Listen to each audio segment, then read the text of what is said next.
As algorithms become ubiquitous in society, they will continue to shape and guide our lives.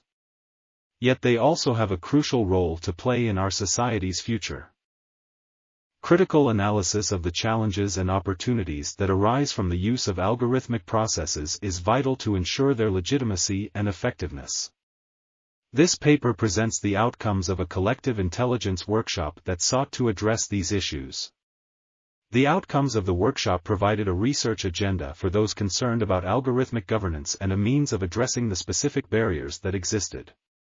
This article is titled, Algorithmic Governance, Developing a Research Agenda Through the Power of Collective Intelligence, and was authored by John Danaher, Michael J. Hogan, Chris Noone, Rónán Kennedy, Anthony Behan, Aisling de Paor, Heike Felzmann, and others.